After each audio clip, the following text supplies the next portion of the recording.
Software architecture क्या होता है? Software architecture comprises software elements, the relationships among them and the properties of both. इससे क्या मुराद है? आप कोई भी आर्किटेक्चर देखें, उसमें कुछ एलिमेंट्स होंगे, उन एलिमेंट्स के दरमियान रिलेशनशिप्स होंगे और इन दोनों यानी कि एलिमेंट्स और रिलेशनशिप्स की कुछ प्रॉपर्टीज़ होंगी। एलिमेंट्स की प्रॉपर्टीज़ जैसे कि इसकी स्केलेबिलिटी, सिक्योरिटी, अवेलेबिलिटी, मॉडिफाइबिलिटी, इसमें क्या होगा, क्या नहीं होगा, ये क्या कर सकता है, क्या नहीं कर सकता, वगैरह वगैरह। इसी तरह इनके दरमियान रिलेशनशिप्स की प्रॉपर्टीज़, ये यूनी डायरेक्शनल है, बाई डायरेक्शनल है, ये ऑथराइज्ड है, ऑथराइज्ड नहीं है, ये कम्युनिकेशन सिंक्रोनस होगी, एसिंक्रोनस होगी, ये अलाउड है, अलाउड नहीं है, वगैरह वगैरह। आइए अब एक रियल आर्किटेक्चर देखते हैं, द फेमस 3-tiered आर्किटेक्चर। इसमें भी एलिमेंट्स, रिलेशनशिप्स और इन दोनों की प्रॉपर्टीज़, एलिमेंट्स की प्रॉपर्टीज़, रिलेशनशिप्स की प्रॉपर्टीज़। आप कोई भी आर्किटेक्चर देख लें, उसमें आपको इसी तरह की डायग्राम्स दिखेंगी। उसमें कुछ बॉक्सेस होंगे और कुछ लाइंस होंगी। बॉक्सेस एलिमेंट्स को रिप्रेजेंट करते हैं और लाइंस उनके दरमियान रिलेशनशिप्स को रिप्रेजेंट करती हैं। आइए कुछ मजीद आर्किटेक्चर्स देखते हैं। Hexagonal architecture, same, boxes and lines which represent elements and relationships. Web queue worker architecture, same, elements and relationships. Microservices architecture, elements, relationships. A class diagram, elements, relationships. Another class diagram in minimized state, elements, a minute. ये क्या? ये तो एक class diagram है। क्या class diagram architecture होती है? नहीं, क्लासेस तो डेवलपर्स लिखते हैं। क्लासेस बनाना, उनके दरमियान रिलेशनशिप्स बनाना यानी कि इनहेरिटेंस और कॉम्पोजिशन करना, ये तो डेवलपर्स का काम है। ये आर्किटेक्चर कैसे हो सकता है? ये तो सिंपल कोडिंग है।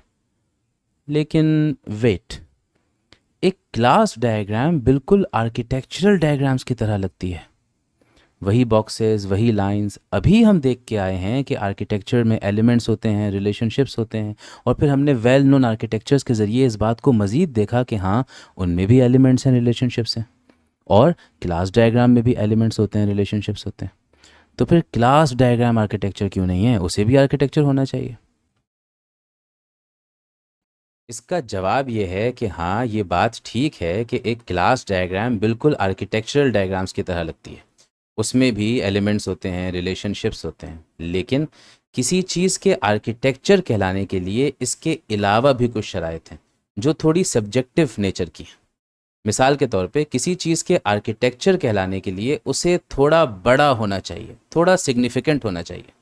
क्लासेस बनाना, उनके दरमियान रिलेशनशिप्स बनाना, ये है तो बिल्कुल आर्किटेक्चर बनाने जैसा, लेकिन ये उतना सिग्निफिकेंट नहीं है। ये कुछ लिमिटेशंस के साथ है। लिहाजा एलिमेंट्स और रिलेशनशिप्स होने के बावजूद इसे आर्किटेक्चर नहीं कहा जाता। इसके लिए एक दूसरा लफ्ज़ इस्तेमाल किया जाता है, इसे डिज़ाइन कहा जाता है।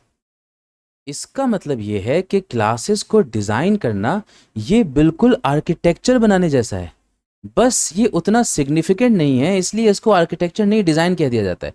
अदरवाइज अपनी नेचर के लिहाज से ये बिल्कुल आर्किटेक्चर जैसा है। Wow, that's thought provoking. Let's put it this way. Designing objects may not be architecture, but it is certainly architectural in nature. अगर ये बात सही है तो इससे कुछ मज़ीद बातें निकलती हैं जो इंतहाई अहम हैं। Number 1, this gives you architectural powers in coding. अगर आपके पास कोई रिक्वायरमेंट आए तो आप उस रिक्वायरमेंट को शुरू से आखिर तक एक मेथड के अंदर भी इम्प्लीमेंट कर सकते हैं।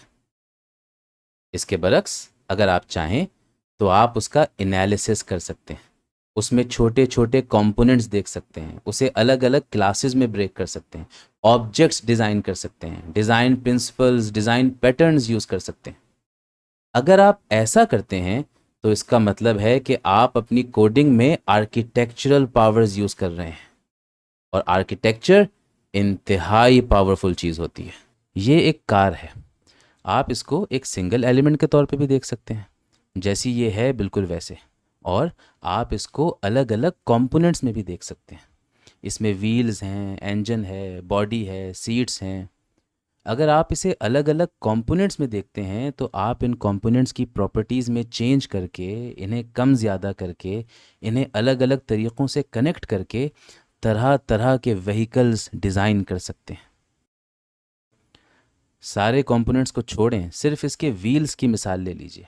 आप सिर्फ इसके व्हील्स की तादाद को चेंज करके, उनके साइजेस को चेंज करके तरह तरह के व्हीकल्स बना सकते हैं।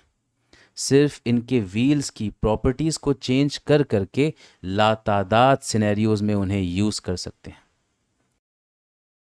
ये सिर्फ इसलिए पॉसिबल है क्योंकि आप इस कार को एक सिंगल ऑब्जेक्ट के तौर पे देखने के बजाय इसे अलग अलग कंपोनेंट्स में देख रहे हैं।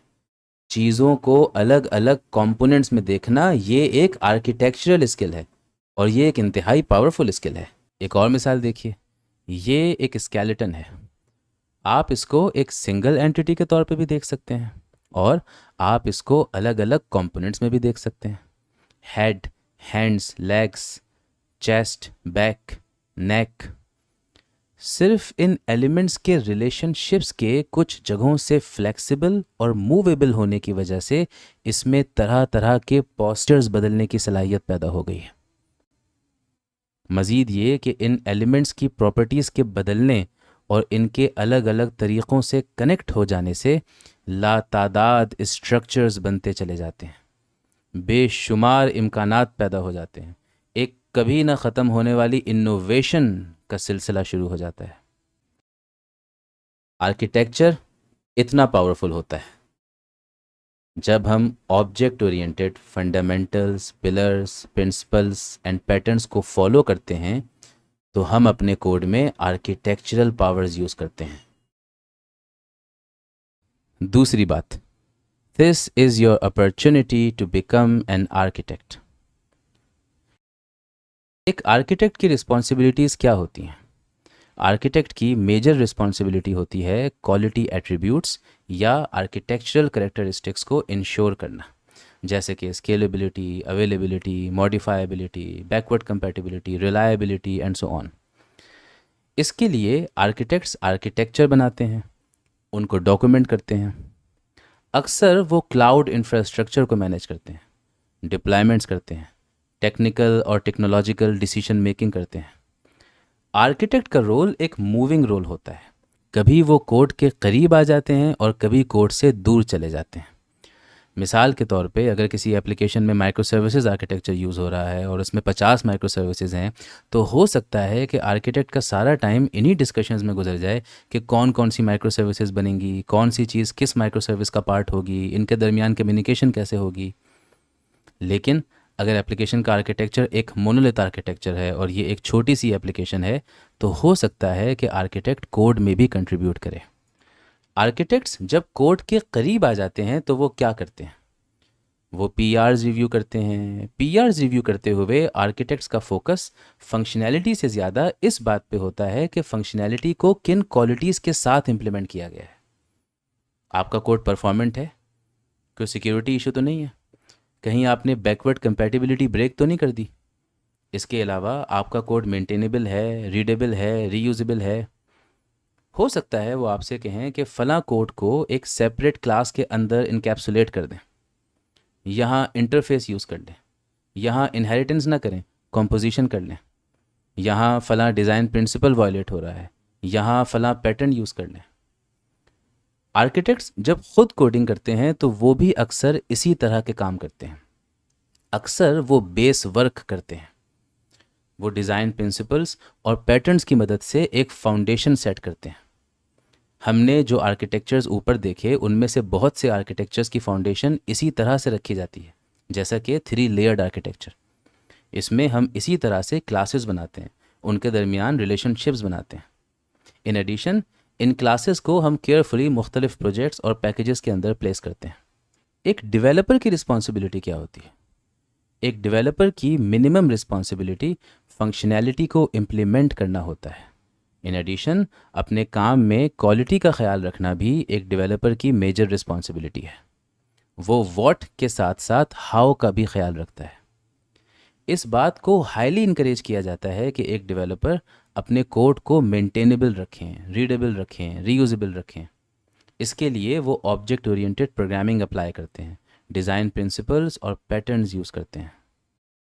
यहाँ गौर करने की बात यह है कि ये particular set of responsibilities developers और आर्किटेक्ट की शेयर्ड रिस्पॉन्सिबिलिटीज़ हैं। ये वो जगह है जहाँ पे डेवलपर और आर्किटेक्ट के रोल्स ओवरलैप होते हैं, मर्ज हो जाते हैं। If you see it this way, then this is your opportunity to become an architect. जब आप व्हाट के साथ साथ हाउ पे भी फोकस करते हैं, ऑब्जेक्ट ओरिएंटेड प्रोग्रामिंग पे फोकस करते हैं, तो आप उन चीज़ों पे फोकस करते हैं जो एक आर्किटेक्ट करता है। हो सकता है कि आपके पास एजर, AWS और गूगल क्लाउड्स के एक्सेस राइट्स ना हो। किसी चीज़ की स्केलेबिलिटी क्या रखनी है, अवेलेबिलिटी क्या रखनी है, कौन सी माइक्रो सर्विस बनेगी, कौन सी नहीं बनेगी, हो सकता है कि आप इन सारे आर्किटेक्चरल डिस्कशंस में इन्वॉल्व ना हो। लेकिन क्लासेस बनाना, ऑब्जेक्ट्स डिज़ाइन करना, डिज़ाइन प्रिंसिपल्स और पैटर्न्स यूज़ करना, ये आपकी रिस्पॉन्सिबिलिटीज़ में आता है।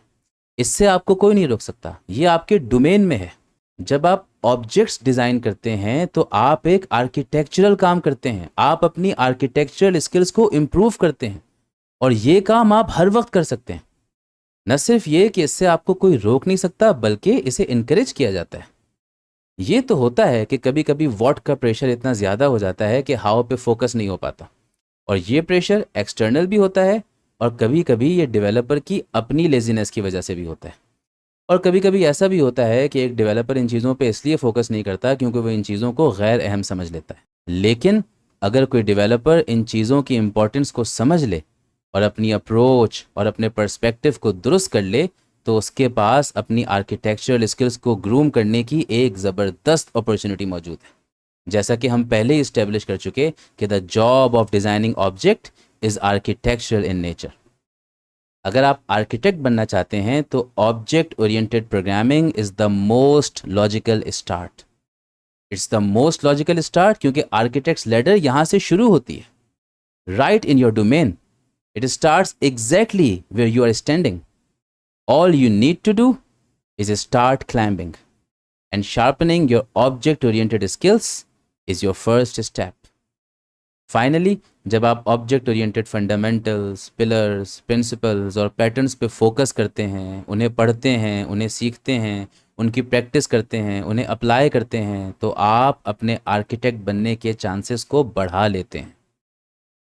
हो सकता है कि आपको आर्किटेक्ट का टाइटल न मिल पाए, as there are some other factors involved, लेकिन आपके पास आर्किटेक्चरल अप्रोच होगी जो आपको किसी ना किसी तरह फ़ायदा ज़रूर पहुंचाएगी।